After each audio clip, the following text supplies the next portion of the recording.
1 Raja-Raja pasal 11. Salomo jatuh ke dalam penyembahan berhala. Adapun Raja Salomo mencintai banyak perempuan asing. Di samping anak Firaun, ia mencintai perempuan-perempuan Moab, Amon, Edom, Sidon, dan Het. Padahal tentang bangsa-bangsa itu, Tuhan telah berfirman kepada orang Israel, "Janganlah kamu bergaul dengan mereka, dan mereka pun janganlah bergaul dengan kamu. Sebab sesungguhnya mereka akan mencondongkan hatimu kepada allah-allah mereka." Hati Salomo telah terpaut kepada mereka dengan cinta. Ia mempunyai 700 istri dari kaum bangsawan dan 300 gundik. Istri-istrinya itu menarik hatinya daripada Tuhan.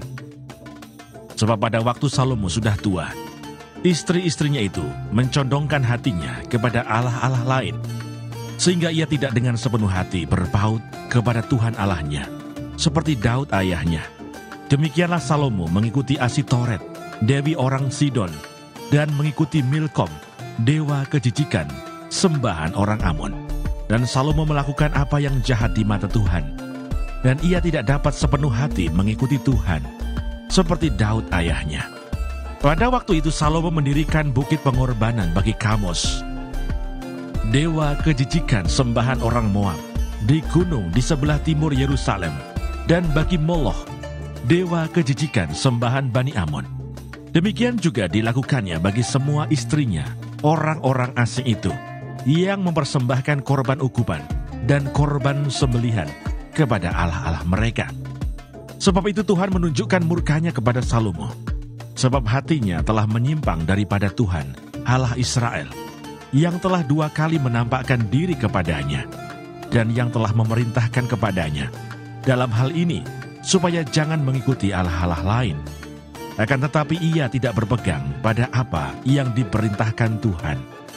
Lalu berfirmanlah Tuhan kepada Salomo, "Oleh karena begitu kelakuanmu, yakni engkau tidak berpegang pada perjanjian dan segala ketetapanku yang telah kuperintahkan kepadamu, maka sesungguhnya aku akan mengoyakkan kerajaan itu daripadamu, dan akan memberikannya kepada hambamu. Hanya pada waktu hidupmu ini, aku belum mau melakukannya oleh karena Daud ayahmu. Dari tangan anakmu lah, aku akan mengoyakkannya.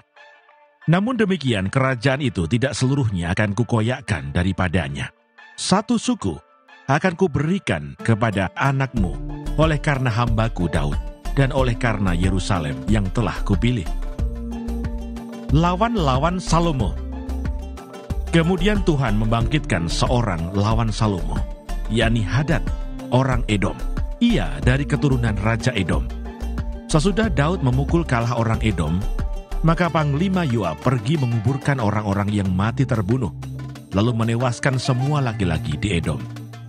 6 bulan lamanya Yoab diam di sana dengan seluruh Israel, sampai dilenyapkannya semua laki-laki di Edom.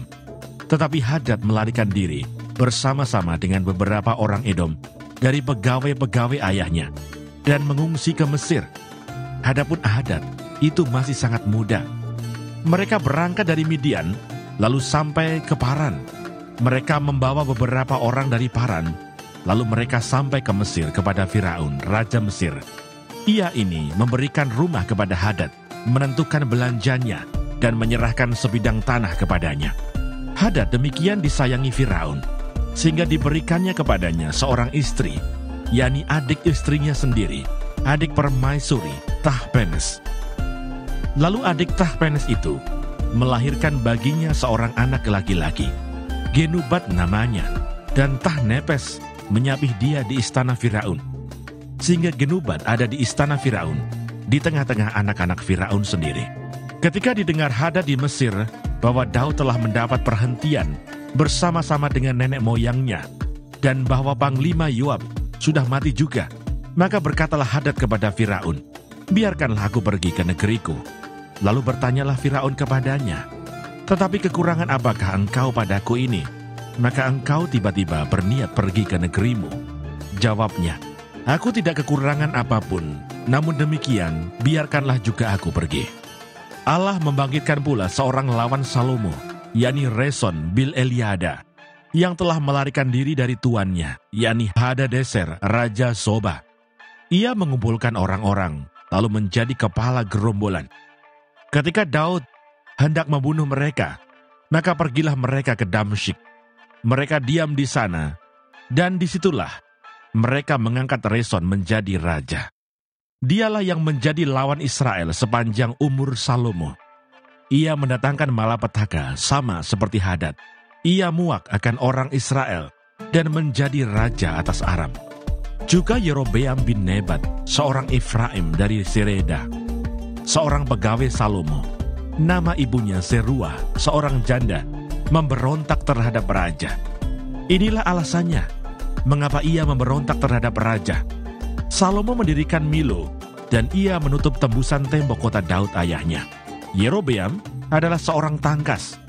Ketika Salomo melihat bahwa orang muda itu seorang yang rajin bekerja, maka ditempatkannya lah dia mengawasi semua pekerja wajib dari keturunan Yusuf.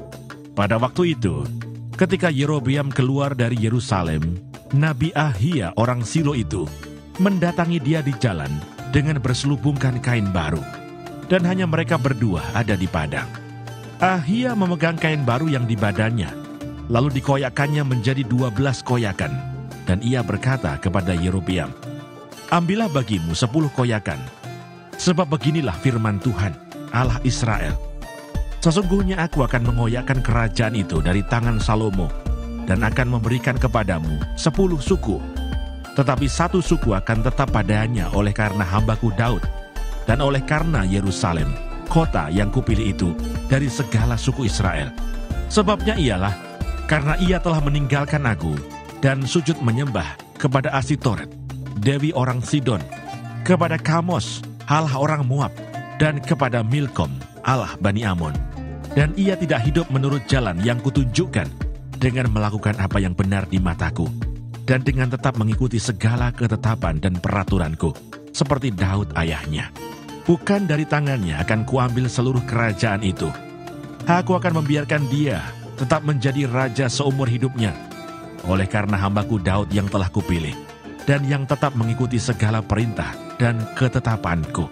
Tetapi dari tangan anaknya lah aku akan mengambil kerajaan itu, dan akan memberikannya kepadamu, yakni 10 suku. Dan kepada anaknya akan kuberikan 1 suku, supaya hambaku Daud selalu mempunyai keturunan di hadapanku, di Yerusalem, kota yang kupilih bagiku, supaya namaku tinggal di sana.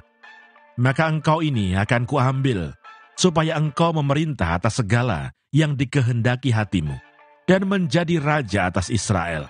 Dan jika engkau mendengarkan segala yang kuperintahkan kepadamu, dan hidup menurut jalan yang kutunjukkan, dan melakukan apa yang benar di mataku, dengan tetap mengikuti segala ketetapan dan perintahku, seperti yang telah dilakukan oleh hambaku Daud, maka aku akan menyertai engkau, dan aku akan membangunkan bagimu suatu keluarga yang teguh, seperti yang kubangunkan bagi Daud, dan aku akan memberikan orang Israel kepadamu. Dan untuk itu, aku akan merendahkan keturunan Daud, tetapi bukan untuk selamanya." Lalu Salomo berikhtiar membunuh Yerobeam. Tetapi Yerobeam bangkit dan melarikan diri ke Mesir, kepada Sisak raja Mesir, dan di Mesirlah ia tinggal sampai Salomo mati. Salomo mati. Selebihnya dari riwayat Salomo dan segala yang dilakukannya dan hikmatnya, bukankah semuanya itu tertulis dalam kitab riwayat Salomo?